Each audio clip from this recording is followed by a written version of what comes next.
бұрынғы міндетім салықты мәжбүрлеп төлету еді, мемлекеттік қызметкер ретінде. Қазір керісінше кәсіпкерлерді қорғаймын.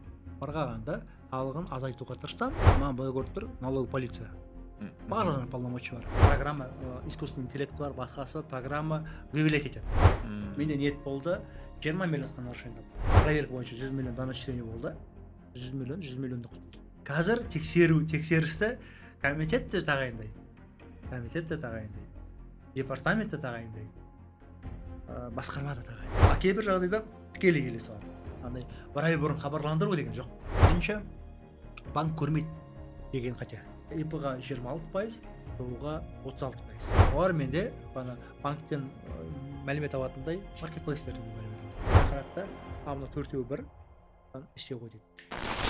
Ассалаумағалейкум, құрметті кәсіпкерлер, құрметті достар. Жалпы 2026 жылғы салық кодексі, салық қалай өзгерді, және де 2026 жылы салық тексерісі кімдерден басталады, қалай басталады, және кімнен, неден қорқу керек жайлы тақырыпта сіздерге бүгін сөз сөйлейтін боламыз. Және 2026 жылы салық қалай өзгерді. Жалпы салық дегеніңізде кәсіпкерлерге көбінесе блокировка, айыппұл салу, штрафтар салу қорқыныш келеді. Сол жалпы неден қорқу керек? Жалпы осы қазіргі Каспий Голдпен қабылдау, жеке счеттарды тексеру, болмаса кәсіпте налогтар, ИП-ның налогы, НДС қалай төленеді, B2B мен B2C мен қалай жұмыс жасалады деген сияқты осы салыққа байланысты барлық сұрақтардың жауабын бүгін аламыз деп ойлаймын. Және бүгінгі біздің спикеріміз осы салық саласында бірнеше жыл өзінің тәжірибесі бар, сол салық комитетінде жұмыс істеген, және де бірнеше кәсіпкерлерге салық бойынша көмектескен біздің бүгінгі эксперт десек болады. Оразбек мырзамен таныс болайық. Оразбек мырза, өзіңізді таныстырып өтсеңіз қысқаша. Ассалаумағалейкум, халайық. Мен атым Оразбек Байгенжиев. Мен 2003-тен бері, 2007 жылдан бері салық саласында жұмыс жасап жатырмын. 13 жылдай мемлекеттік қызметте жұмыс жасадым. Соңғы 5 жыл кәсіпкерлерге көмектесемін. Бұрынғы міндетім салықты мәжбүрлеп төлету еді, мемлекеттік қызметкер ретінде. Қазір керісінше кәсіпкерлерді қорғаймын. Қорғағанда салығын азайтуға тырыссам, немесе артық төлеп жатқан сомалар болатын болса, түзетіп беруге тырысамын. Қауіпсіздігін қамтамасыз етемін. Бұл білім мемлекеттік қызметте туғанда пайда болды.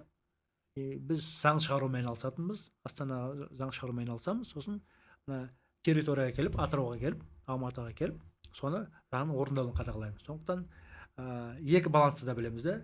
Заңды мемлекет не үшін жазғанын, және кәсіпкерлер оны қалай алдап кетуге тырысатын.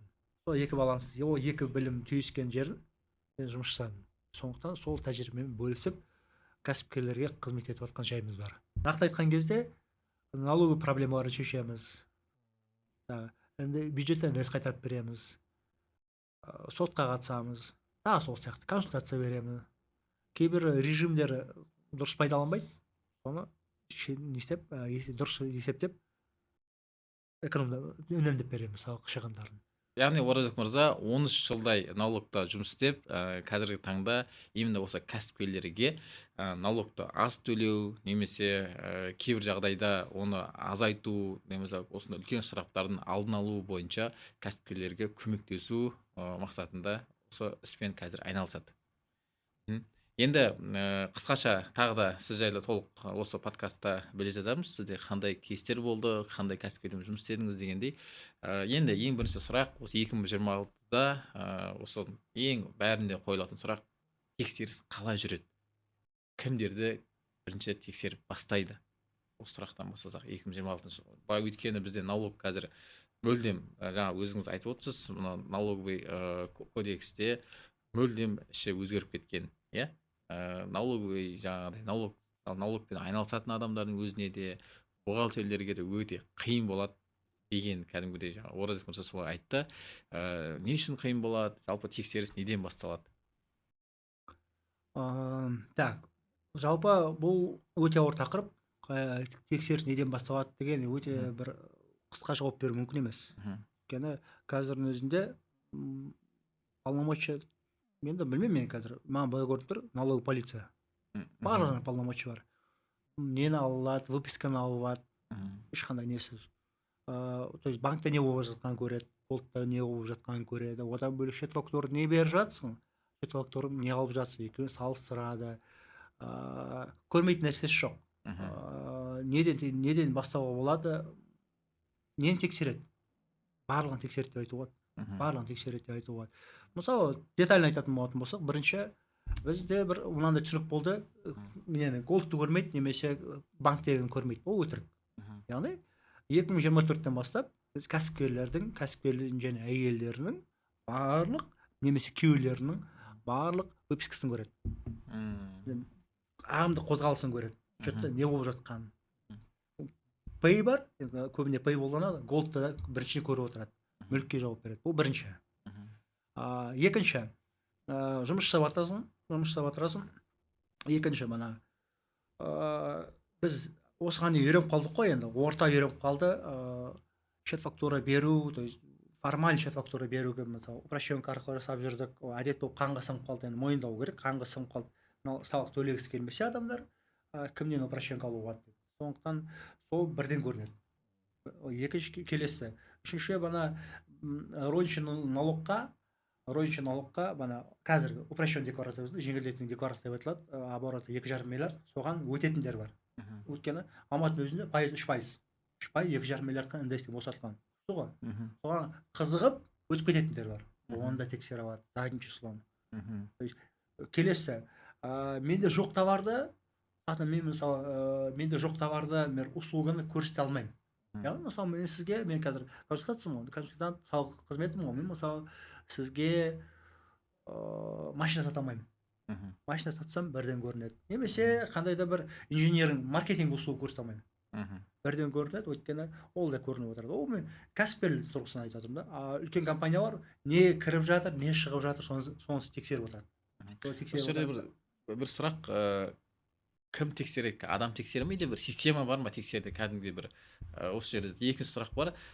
Мысалы, сары зона, қызыл зона деп атады ғой. Осының бәрі, мысалы, ол бір IT бір платформа или IT бір тексерістер қойып, система арқылы оған беріліп отыр ма, или арнайы адамдар осыған қарап отыр ма? Бана сұрақтың жауабы, бірінші қорыта кеткен кезде бәрі тексереді деп айтайыншы. Бәрі тексереді. Ары қарай қалай тексереді? Оны бай, жай адам, жеке тұлға оны тексеру мүмкін емес. Программа, искусственный интеллект бар, басқасы программа выявлять етеді. То есть бүкіл банктен информация жинайды, ЦОНнан информация жинайды, БТИ-ден информация жинайды, шетелден информация жинайды, барлығын жинайды да, база тұрады, соны салыстырады, автомат түрде, соны салыстырады, отчет тапсырғанымен. Мысалы, отчетта 15 миллион деп тұр, база бойынша 30 миллион деп тұр. Уведомление автоматом шығады, то есть оны программа жасайды. Уведомление шығады. Мысалы, сізге келеді. Уведомление келеді, болды. Оны адам жасамайды. Дегенмен, сіз ары қарай процесс басталды. Уведомление келді, сіз оны орындауыңыз керек. Орындау үшін оны автоматпен сөйлесе алмайсыз ғой, енді роботпен сөйлесе алмайсыз ғой. Мүмкін емес қой. Сол тұрғыдан сіз енді қай, мысалы, ауыз аудан инспекторына барасыз, дәлелдейсіз, көрсетесіз. Сіз 30 миллион, 15 миллион расхождение деп тұрсыз ғой, ол дұрыс емес. Өйткені сіз мынаны ескерген жоқсыз, құжаттарын дәлелдейсіз. Дәлелдей аласыз, дәлелдей алмайсыз, екінші мәселе. Яғни басында выявлять нарушение, то есть бұзушылықтарды анықтайтын система, программа деп айтайын. Оны ары қарай салық төлеушілерге жібереді. Салық төлеушілер ары қарай оны отработка жасау үшін, орындалды деп тану үшін налоговиктермен сөйлеседі, салықшылармен сөйлеседі. Айтқанда бірінші этапты, жалпы нарушение бұзылды, бұзылмады, бірінші этапты ол искусственный интеллект полный анықтап береді. Ол екінші этабында уже соның салдарымен жұмыс істеу бойынша тікелей адамдармен жұмыс жасалынады. Салық комитетінде жұмыс істейтін адамдармен жұмыс істелінеді. Яғни программа шығарғанмен, программа шығарады нарушениені, сіз кімге салық төлеуші дәлелдеу керек, налоговик салықшының алдында дәлелдеу керек, нарушение жоқ екен.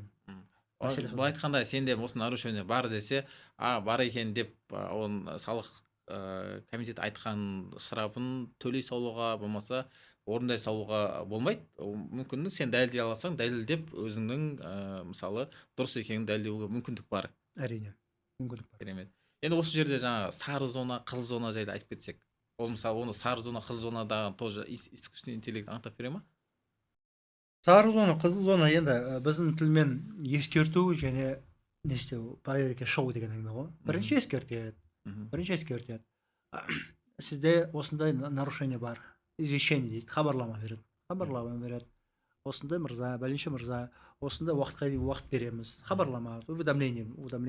Неше түрлі уведомление түрі бар. Осы уақыт берем дейді, 10 күн ішінде, 20 күн ішінде дұрыстауға. Дұрыстасаң, молодецсің. Болды, бітті сонымен вопрос жабылды. То есть дұрыстасаңда екі вариант, біріншісі дәлелдейсің, көрсетесің. Шынымен де ондай нарушение жоқ, сіз шатастыңыз, бұдан ескерген жоқсыз, немесе екінші рет мойындайсыз, төлейсіз. Сонымен бітті, онда жарайсыз дейді. Дұрыстамасаңыз, ары қарай кетеді. Қызыл зона деген сияқты проверка кетеді. Сізде сұрамайды уже. Оған не мүмкіндік берді өзін түзетуге.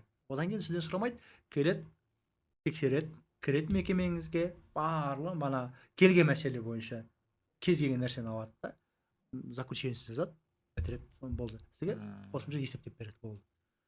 Мәселе сода да. Осы жерде сұрақ, қызыл зонаға өтіп кетті, сары зонаны ескермеді, қызыл зонаға өтіп тексерді, келді, өзінің заключениесін жазып кетті. Бірақ одан кейін де оны құтқаруға, онымен жұмыс істеуге болады ма? Енді проверка кіріп кеткеннен кейін жалпы қиындау. Өте қиын. Жалпы кейбір адами факторға байланысты. Мен айтайын. Проверкада кез келген нәрсені жасауға болады. Кез келген нәрсені дәлелдеп беруге болады. Кез келген нәрсені. Сол кезде, мысалы, қалай айтсам екен, түсіндіру үшін кейс. Мен Атырауда болған оқиға. Үлкен компанияны тексердім.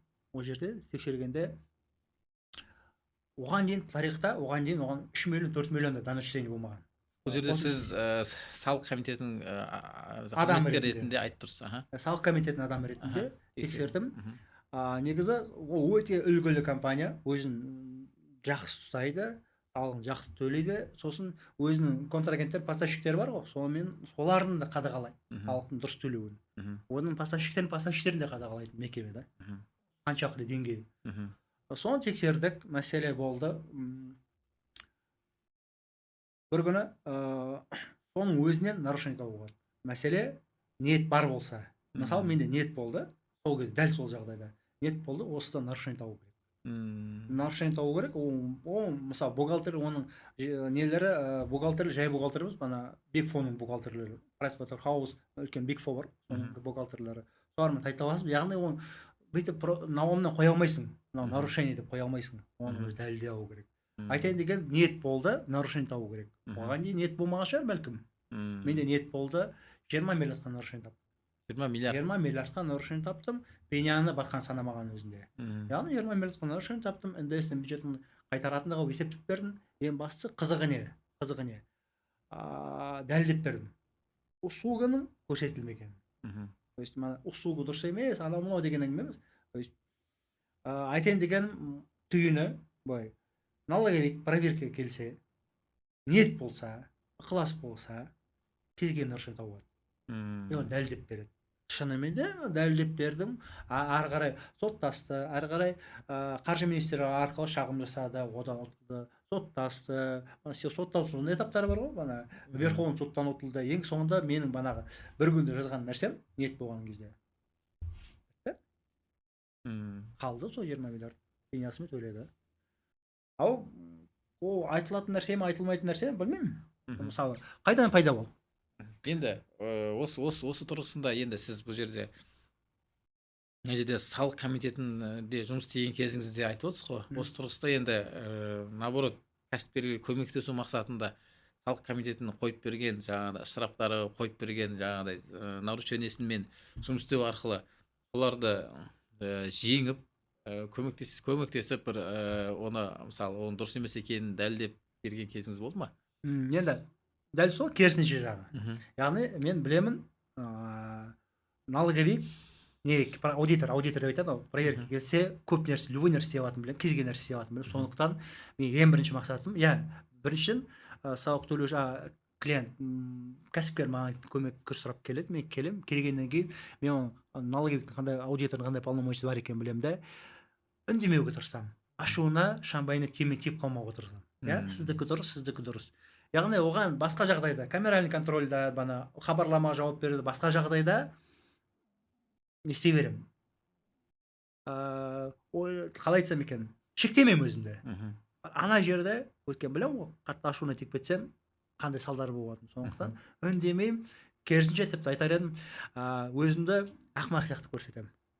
Сіздікі дұрыс. Ниетім, ішкі ниетім, түпкі ниетім қателесіп кетсе екен, бізге менсінбей қарап, салық төлеу нелерге, налогоплательщикпіз ғой, салық төлеу менсінбей қарап, бір оформление қатысты, бір сроктар қатысты, бір рәсімдерге қатысты қателесіп кетсе екен, толықтай қарамаса екен, ішіне кіріп қарамаса екен, бер жағынан өтіп кетсе екен.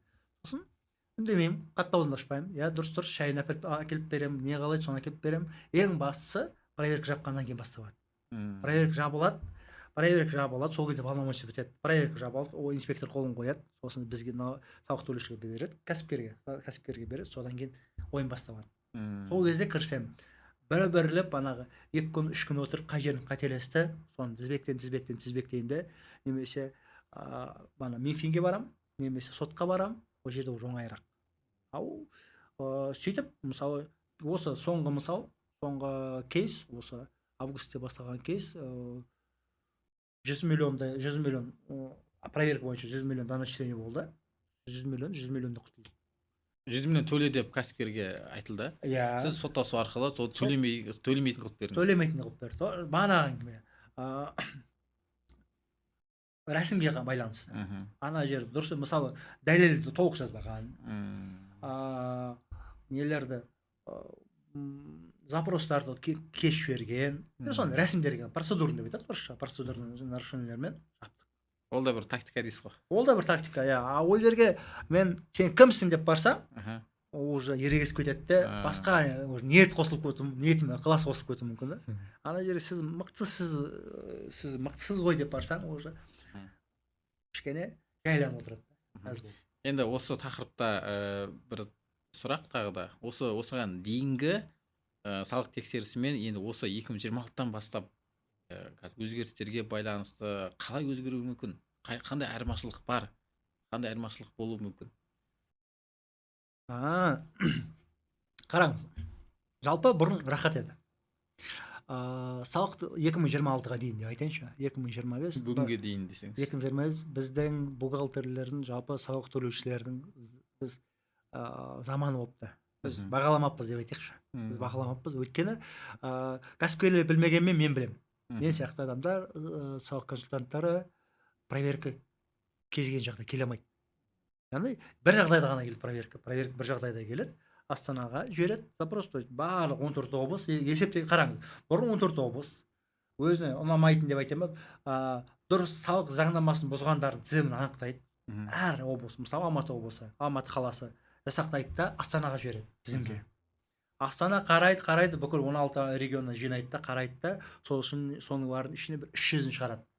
300-ін осы проверка, осы жарты жылдықта, мысалы осы 2026-ның бірінші жарты жылында тексеруге шығу керек деп 300 мекемені есептеп, 300 мекемеге кетеді, 300 мекеме тексеріледі. Ол тексерілген әрі қарай тізімге кіріп кеткен өзінде, тізімге кірудің өзі қиын, өйткені бір жылда 600 ғана тексерілді, қорқатын тексеру, комплексін тексеру, бір жыл 600 тексеріп, одан несін қорқасың? Шанс жоқ та кіріп кетуге енді. Кіріп кетуге шанс жоқ, соны қатты біз сескенбейміз. Проверка барамыз, бармаймыз дегенде. Ол да еш нәрсеміз. Одан кейін, тізімге кіргеннен кейін де бірден келіп тексермейді. Келіп, бірінші хабарлама береді. Мен мысалы, январда хабарлама беріп, бір айдан кейін проверка келеміз дейді. Бір айда түзетіп үлгересің. Ол ұқсай. Келетін түсімнің проверка деген ауыр нәрсе екенін білесің, сондықтан түзетесің де, кімге барасың? Салық аудиторға. Мен түзетіп қойдым, кірмесең болады. Солай да болады енді. Кірмесең болады. Қарайды, шынымен де түзетілген болады, шынымен де біраз нарушение алып тастаса, тазалап қойса, мәз болады. Сонымен де бітуі мүмкін еді. осыған дейін сондай. Осыған дейін сондай бар. Одан бөлек мына салық органдары бөлек запрос бойынша жүргіземіз дейді. Одан ол енді өте сирек ол. Өте сирек, оны обжалованиемен уже сындырып тастайсың. Дұрыс. Өйткені салық төлеушілер, салық органдар қателеседі. Заңда АППК деген кодекс бар, административный процедурный правовой кодекс. Соның өзі біздің кәсіпкерлерге қолдайтын. Қазір енді ол дәурен бітті. Енді проверка қалай болады? Бұрын айтадым ғой, бұрын тексеруді, то есть соны түйіндейін. Бұрын тексерісті кім тағайындайды? Комитет госдоходов. Мемлекеттік кірістер комитеті, Астана мемлекеттік кірістер комитеті тағайындайтын, сол бойынша тексеріс басталатын. Бұрын. Оны тексерген кезде жылына 600 мекеме шартты түрде. Жарты жылда 300, бір жылда 600 мекеме ішіне кірмесең болды, жүре беруге болатын еді. Аяғыңды кейінге салып жүре беруге болатын еді, қорықпай.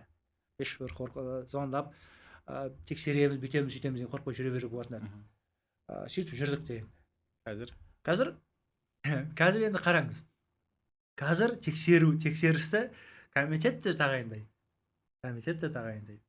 Департамент те тағайындайды. Басқарма да тағайындайды. Комитет айттым. Департамент ол кім? Мына Алматы қаласы бойынша департамент, Алматы облысы бойынша, Шымкент қаласы бойынша, Түркістан облысы бойынша 16 департамент өздері тағайындайды. Одан бөлек, мысалы Алматы мысалында, Алматыдан мемлекеттік кірістер басқармасы дейді ғой, мысалы Медеу ауданы, Әуезов ауданы, Жетісу ауданы, Алмалы ауданы өздері тағайындайды. Яғни үш жақтан шықты. Қазір кез келген инспектор шартты түрде тағайындай алады. Шартты түрде. Мен дәл сол Марат тағайындайды деп жатқан жоқпын, жалпы айтып жатқаным. Яғни комитет үшеу. Бұл бірінші әңгіме.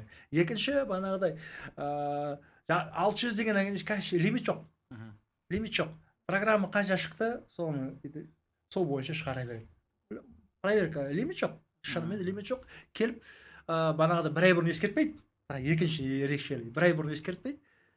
Келетті, сізге тексеру жасайын деп жатырмыз дейді. Бір жағдайда бірден келеді, бір жағдайда тексеру жасайын деп жатырмыз.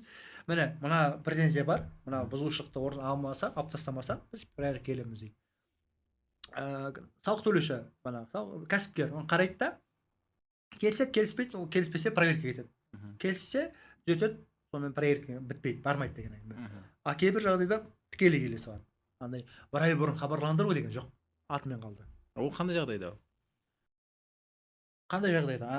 Риск дейді, тәуекел жоғары деген әңгімелер, яғни біздің тілмен ол қашып кетуі мүмкін деген әңгіме айтады. Қашып кетуі мүмкін, ол қатты сондай беспредел етіп жатыр, ол қашып кетуі мүмкін, өйткені ол ескертсе қашып кетуі мүмкін, сондықтан бірден барады деген әңгіме келеді. Ол мысалы қандай нәрсе? Ол біріншіден өтірік шет-фактура беріп жатыр. Өзінде ешқандай ресурс жоқ. Мысалы, ол құрылыспен айналысып жатыр, бір-ақ адам жылдан.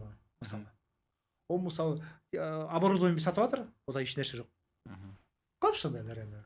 Біреу сол, біреу салық төлемейтіндер кете береді жалпы. То есть сондай призмамен қарайды. Яғни қашып кету мүмкіндігі жоғары болатын болса, не істемейді. Екіншіден нарушение көп болатын болса, бірден келеді.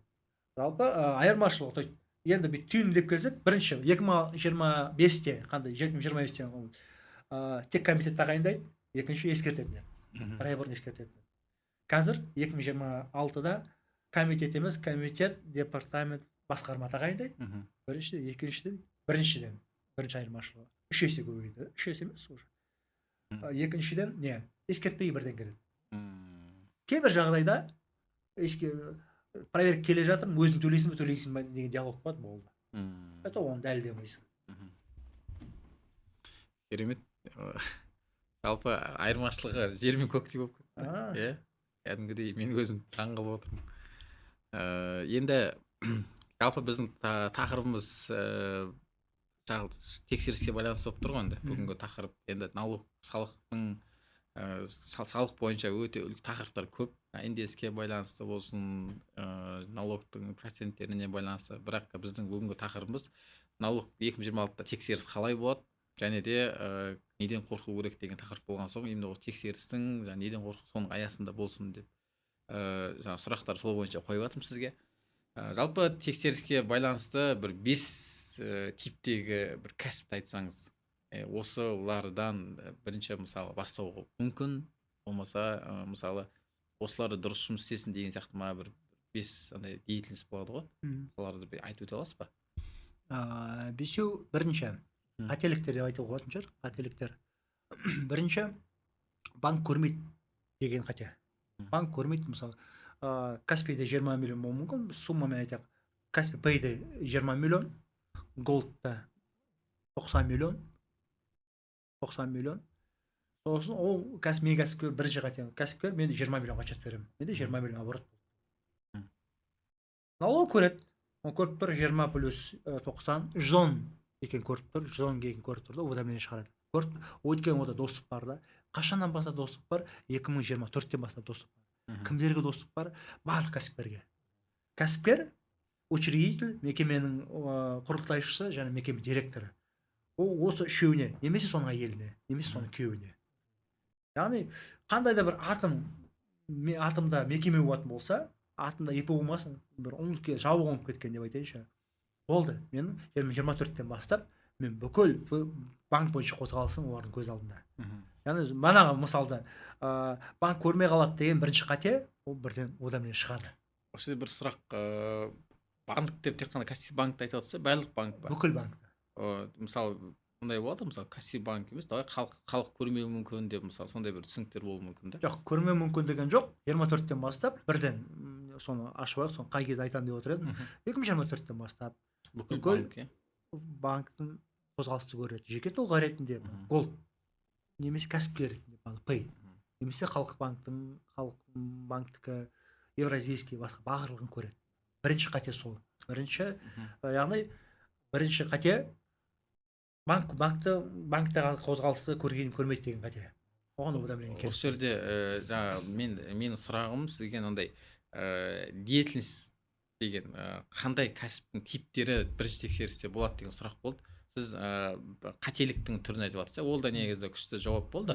Менің сұрағым мынандай, қай кәсіптен бар?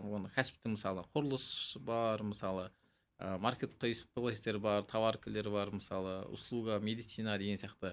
Именно қай неден бастап көп тексеріс болуы мүмкін? Болмаса ол олай қарамай ма? Енді бірінші көзге түсетін нәрсе B2B. B2B барлығы деп айтуға болады. Енді бәріміз білеміз, құпия емес. B2B осыған дейін қалай көпшілігі деп айтайын, барлығы деп айтқаным дұрыс. Көпшілігі, мысалы, мен общеустановленный, сізде упрощенка. Мен, мысалы, общеустановленный 10%, ИП болатын болды. Тоғы болды 20%. Дұрыс па? 20%. Мен 20%, тоғы көбіне тоғы ғой, серіктес болады ғой, 20% төлемес үшін мен сізден қандай да бір услуга аламын. Ол 20% төлемес үшін сізде упрощенка, услуга аламын. Мен 20-ның 3% жүрем, мәз болып жүрдік. B2B. Осы жылдан бастап шорт кесіп тастады. Қаймағанда. Сіз упрощенка болсаңыз, мен сізден қызмет алмаймын. Алам, вычет алмаймын. Сондықтан қандай бизнес деп айтатын болсақ, B2B. Яғни бұрынғы упрощенкадан шығын алам деген иллюзия кетті. Бұрынғы инструмент кетті, B2B барлығы деп айтуға. Ол бірінші, сала бойынша айтатын болды. B2B бірінші. Екіншіден, соған байланысты, соған ұқсас нелер? Товаркамен алысатындар. Үшіншіден, услуга. B2B екеуін айтайық мысалы. Товарка немесе услуга. Жалпы барлығы B2B барлығы деп айта аламын. Мен соның ішінде услуганы айтайық, нені айтайық? Товарканы айтайық. Товаркаға келейік. Товарка бұрын мен басқа тұрмайды, документ жинамайтынмын.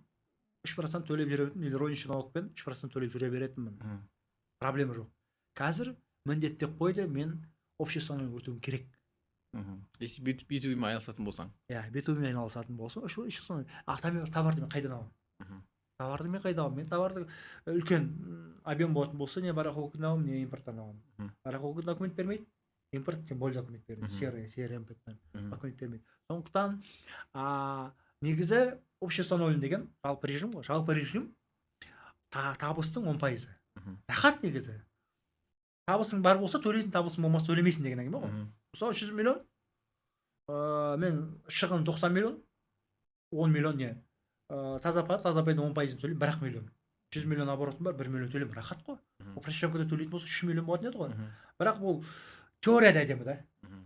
Практикада 100 миллион шығын, 100 миллион Оборот. табысым өзгермейді. Мгм. 90 миллионға келеміз. 90 Мгм. миллионды мен қайдан алатын едім шығынды?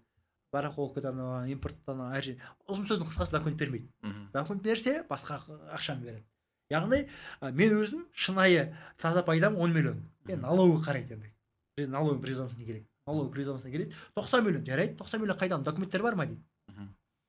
10-20 болады көбі товаркада енді. Әрі кеткенде одан көп болмайды. Шын мәнінде. Мгм. Практика бойынша. Сөйтіп налог өтеді. Жоқ, 20 миллион мойындаймын, өйткені құжаттар бар. Мгм. Құжаттар бар. 100-ден 20-ны алып тастаймыз. Сол кезде 80 миллион, 80 миллион 10%, 8 миллион. 1 миллион емес, 8 миллион төлейсің дейді. Ол ең безобидный. Мгм. Ол товаркаға қатысты. Мгм. Товарка, енді кейбіреулер бар, арнайы импортпен алғызатын, ресми түрде немесе реттеп алғандар бар, сиреген. Мгм. Екінші B2B-дің несі? Услугасы. Услугасы бұрын рахат еді. Мен өзім мысалы консультациялық услуга, басқа біреу қандай да бір услуга. Көбіне неге байланысты ғой? Шығын аз. Упрощенка 3% төлеп жүре береміз. Маржамыз енді 30-40% болады. 3% төлеп жүре береміз. Қазір алып тастады оны. Мен кәсіпкерлермен жұмыс жасайтын болатын болсам, обществоны өтесің дейді. Менде шығын жоқ.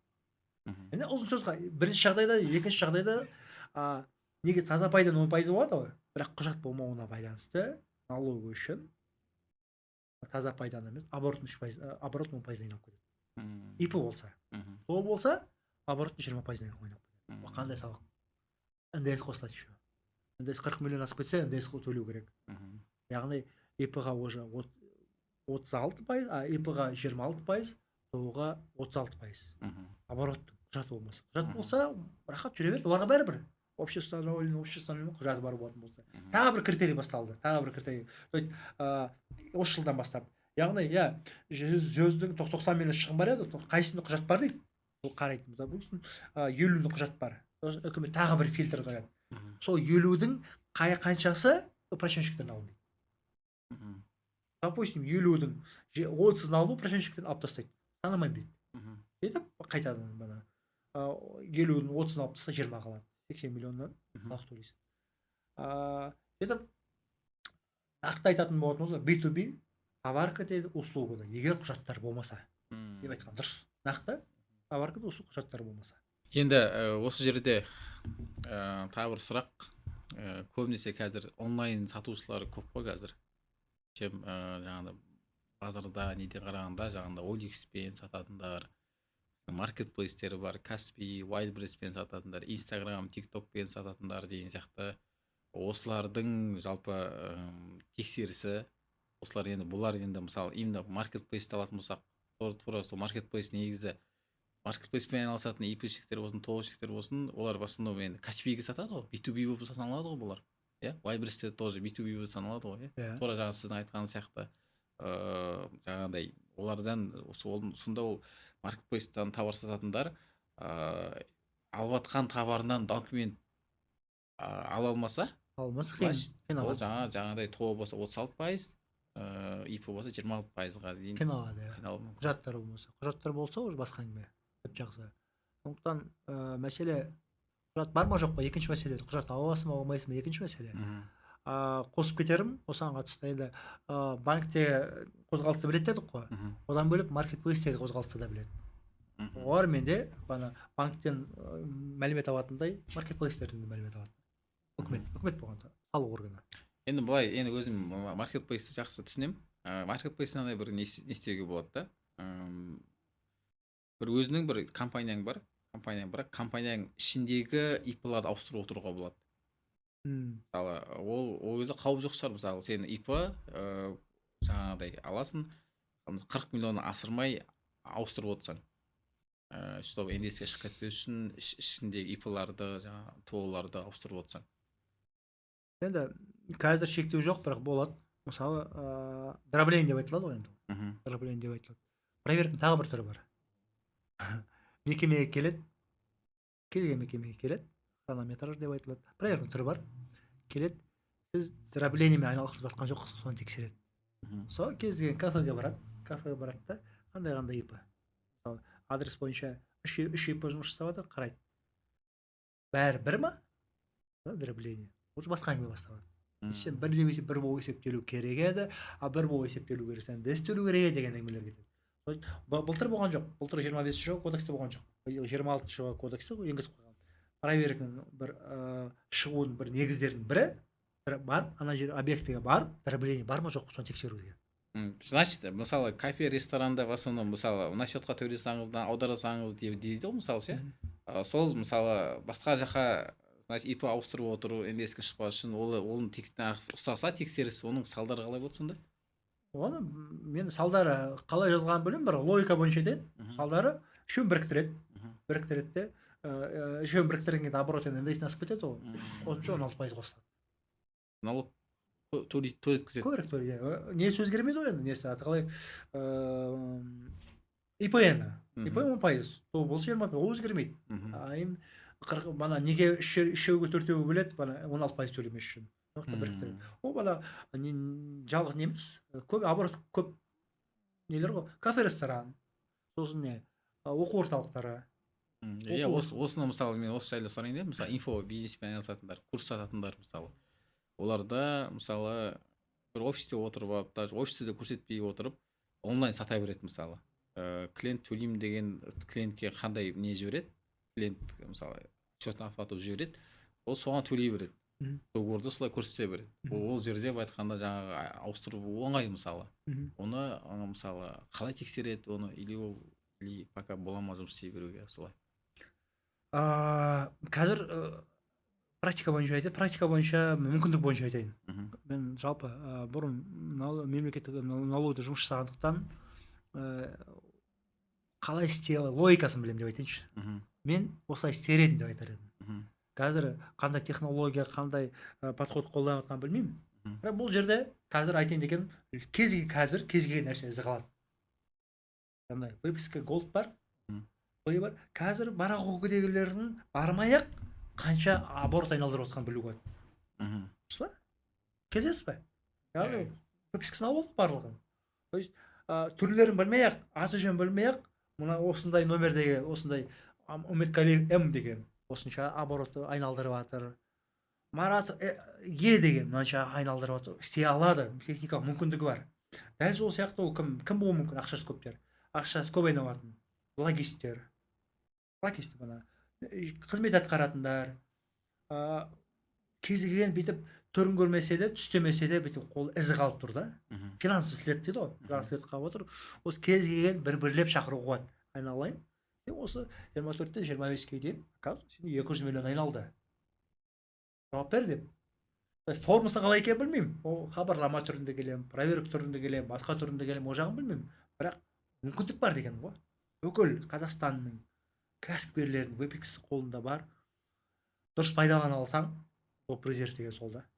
Кез келген бірлеп, мысалы, осы айда бүйтіп істеуге болады да, примерно. Осы айда, допустим, инфобизнес. Ол инфобизнес біреу. Біледі ғой, фамилия бар, белгілі ғой. Қанша ақша түсіп отқан. Идентичный ғой енді. Соны шығарып атты да. Осы айда дейді, осы тоқтанда инфобизнес атырап өткізді. Выпискасын алды, деп бірлеп шақыру мүмкін. Осы жерде бір сұрақ қой. Мысалы, инфобизнесте бір эксперт болады. Бір мысалы, бір психолог. Ол өзі эксперт, өзінің ИПСі бар артында. Бірақ оның өзінің ИПСінің артында, өзінің ИПСімен, даже ол ИПСі блокта жатуы мүмкін. Өзінің ИПСімен ешқандай ақша айналып жатқан жоқ болуы мүмкін. Оның продюсері бар, оның командасы бар, ақша қабылдау керек. Оның голдқа қабылдайды, біреулері жаңағыдай басында ИП-ға қабылдайды. Енді ол алады да, любой бір ИП-мен, давай мен сізге налогын төлеп беремін, өзім бәрін жауап беремін, танысынан бір нәрсесіне ИП-сінің астына ашады, кәсіпкер ашады, сонымен апаты қабылдайды. Эксперт басқа жақта, ол мына жақта басқа ИП. 40 миллионға толады, бірінші, екінші тағы бір ИП-ны алады, үшінші ИП деген сияқты. Ол қатысы жоқ адамдар экспертке туысы басқа командасында жұмыс істейтін адамдар ИПСімен қолданып жатыр. Ол қалай тексереді деймін да осы жерде? Ол осы жерде қандай бір, значит, оны тексере алмай ма деген сияқты сұрақ ше.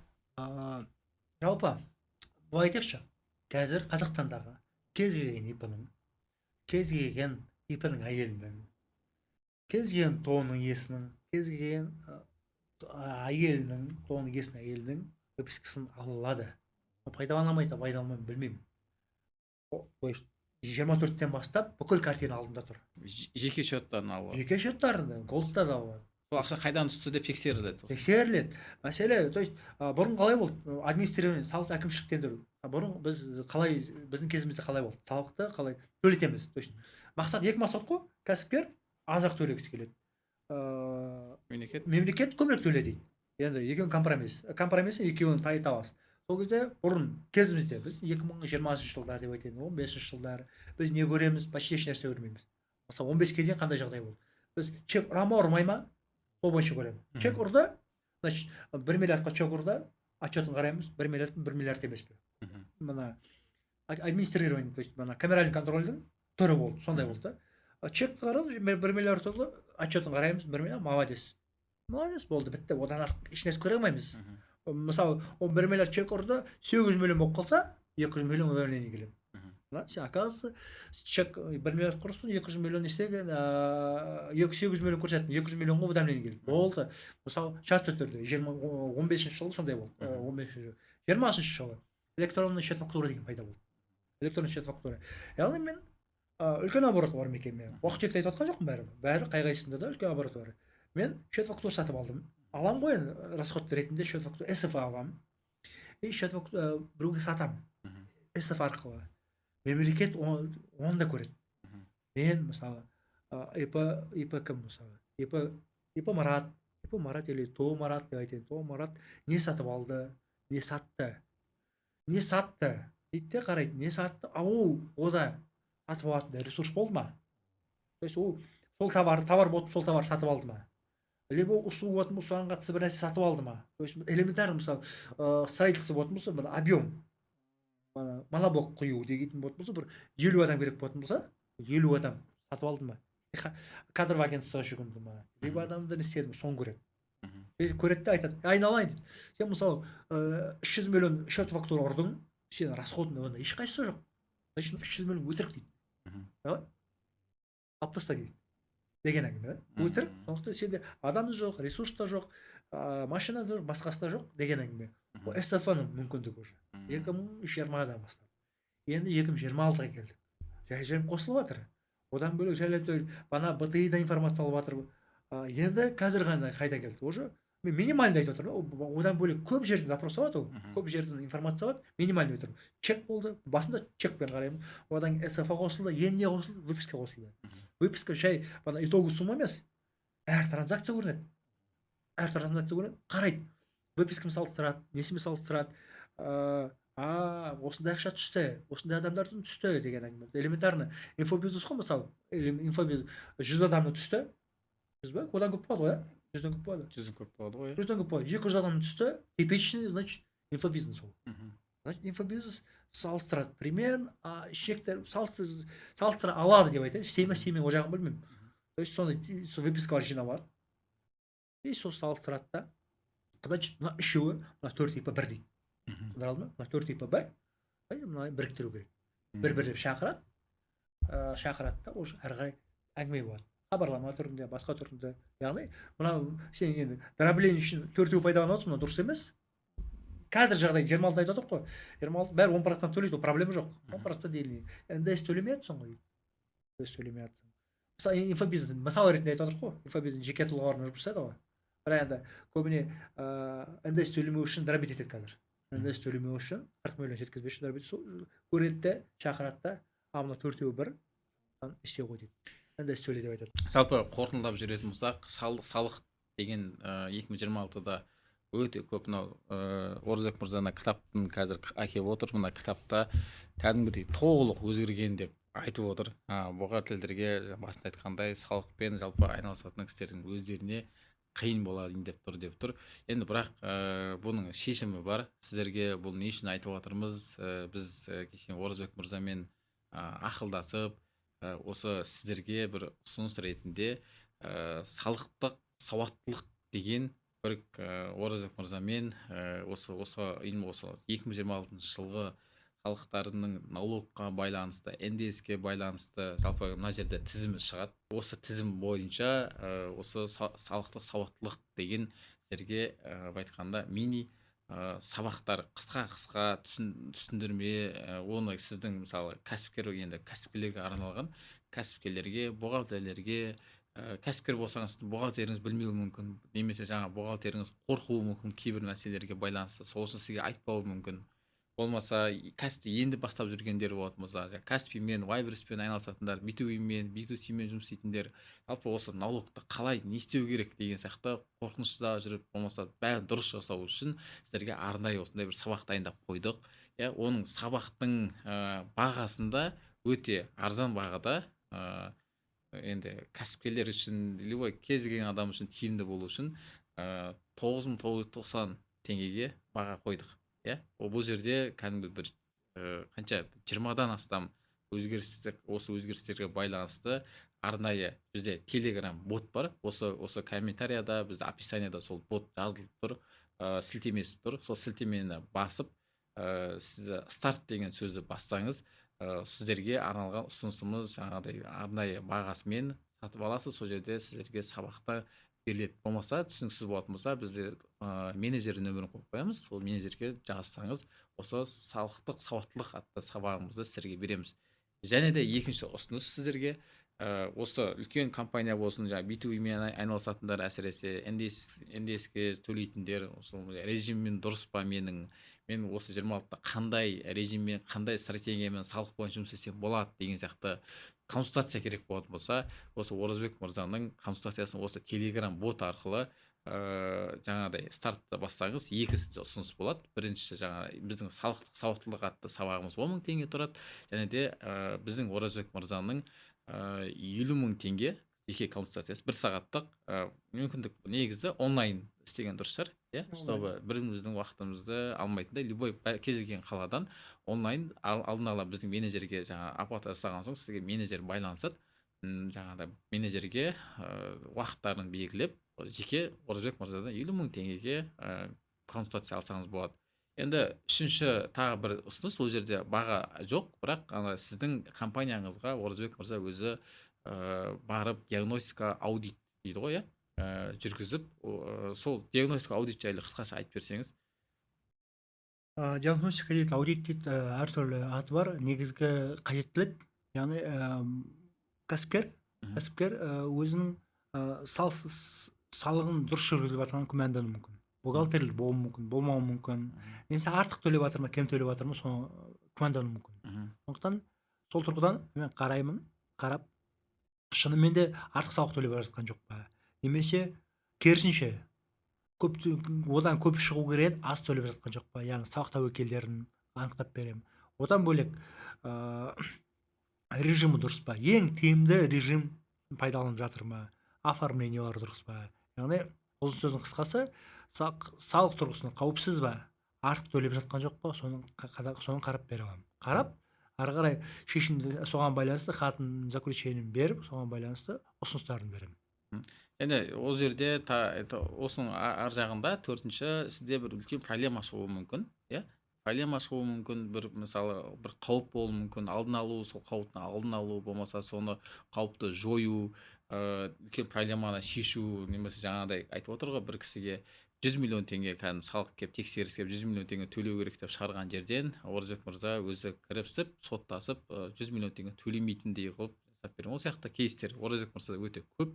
Сол үшін бірақ оның проблемасымен қалай айналысады, диагностиканың бағасы қанша, оның бәрі алғашқы консультацияда шешіледі. Қазір сізге кәсібіңізге қарап отырып, сол үшін екі-ақ ұсыныс айтып отырғанымыз осыдан.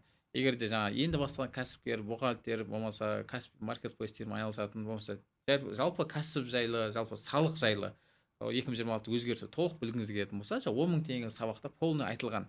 Ол жерде 10.000 теңге енді кәсіпкер үшін әшейін баға деп ойлаймын. Бір шай ішіп отырсаңыз да, жаңа бір бухгалтерден ақыл кеңес сұрасаңыз да, сол нәрсе ол толық біле ма деген сұрақ не ғой. Сол үшін осы кітаптағы полный өзгерістерді, одан да өзінің Оразбек мырзаның полный білімімен арнайы сауықтылық деген сабақта айтылған 10 мың теңге, және екінші консультацияда 50 мың теңгелік неде сізге ары қарап өзі сол консультациямен шешіліп кетуі мүмкін. Немесе ары қарап диагностика, аудит, негізгі проблемалармен жұмыс істей ме, оны сол консультацияда шешілетін болады. Сол үшін астындағы ботқа өтіңіздер, сол телеграм бот немесе біздің осы астында көрсетілген нөмірге жазсаңыз, сізге осы телеграм жайлы, жалпы сауаттылық сабақ жайлы сізге толық ақпарат беретін боламыз. Және Оразбек мырза, сізге үлкен рахмет. Осындай енді ең бірінші мақсат, ең бірінші ниет ол пайдалы болу. Осы кәсіпкерлерге осы салық жайлы, жалпы қорқып жүрген, жалпы түсініксіз, непонятно болып жүрген кісілерге осы осы подкастымызды сіздер үшін арнайы түсіріп отырмыз. Уақыт бөлгеніңізге үлкен рахмет сізге. Соңғы енді бір қорытындысын кішігірім айтып берсеңіз. Қорытынды, жалпы салық деген ауыр мәселе. Біз енді осыған бізде мойындау керек, салықтық мәдениет қалыптаспаған біздің Қазақстанда. Яғни біз осыған дейін қалай болды, 20%, 10% төлегіміз келмесе, прощенка пайдаланып 3% төлеп мәз болып жүретінбіз. Екінші мәселе, жалпы салықтың ауыры сол, айтады, екі нәрседен қашып құтыла алмайсың дейді. Өлімнен және салықтан дейді. Бізге енді келіп жатыр да. Бұрын кәсіп бастарды салық 5-ші, 6-ші, 10-ші мәселе, яғни салық мәселесі қашан еске түседі, осы салық төлен деп жатқан кезде еске түсетін еді бұрын.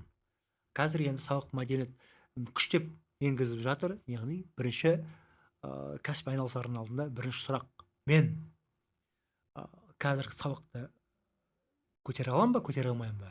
Ең қарапайымы мына ИП болған өзінде оборот 40 миллион асады көбісінде, сондықтан мен жоқ дегенде 26 миллион таза пайдамның 26 миллионымен бөлісуге дайын ба, дайын емеспін бе? Болса 36%-ны, 3-тен 1-не дайын емеспін бе? Егер сөйтіп бөліскен кезде мен маржам болмайтын болатын болса, мен оны кәсіп айналысуым дұрыс па деген әңгіме.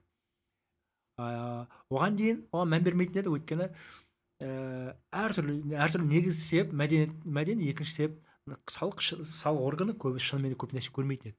Қазір 2026-тан бастап барлық нәрсе көреді деп есептейік. Барлық нәрсені көреді, әзірше тек бір ғана нәрсе көрмейтін шығар, наличканы. Болды. Наличкадан басқасын барлығын көреді. Сондықтан иллюзия жоқта көрмей қалуы мүмкін деген. Мәселе қашан келеді деген. Қашан келеді? Қазір сұрақ мынадай: қашан келеді, не істейді деген әңгіме. Яғни счет жауып тастайды. Выписканы СФ выписка жасамай шетелге шыға алмайсыз. Одан бөлек мекеме ақша жетпей қалатын болса, жеке мүлкіңізді өндіреді. Оның өзіне де. Яғни салықтық мәдениет күштеп тұр қалыптасты. Бірінші сұрақ кәсіп айналысарда төлей аламын ба? Екінші әңгіме, айтып отқан бұл бірінші әңгіме, екінші әңгіме бәрі дайындық керек. Яғни 26 немесе 36% өзі аз болуы мүмкін. Онымен де жеткіліксіз болуы мүмкін. Өйткені кейбір операцияларға налог күмәндануы мүмкін, оны алып тастауы мүмкін. Сондықтан бәрібір қалай айтса, ұзын сөздің қысқасы, қорыта келген кезде салықтық мәдениетті күштеп қалыптастырып жатыр. Енді соған дайын болуымыз керек. Моральный дайындық болу керек, әрі білмей. Кәсіптік. Яғни бухгалтер бәрі міндетті түрде жалдау керек. Бухгалтердің өздері де әлгі метті ойлаймын, бәрібір салыққа арнайы дайындалу керек. Кәсіпкер де дайындау керек, бухгалтер дайындау керек. Сондықтан дайындықсыз болмайды. Бұрынғы заман өтті. Енді қазір жаңа салықтық мәдениетпен өмір сүреміз. Рахмет. Рахмет, Оразбек мырза. Құдай қаласа, еліміз аман, сортымыз тыныш болсын. Кәсібіміз, Қазақстанның кәсібі үлкен әлемдік деңгейге өсе берсін.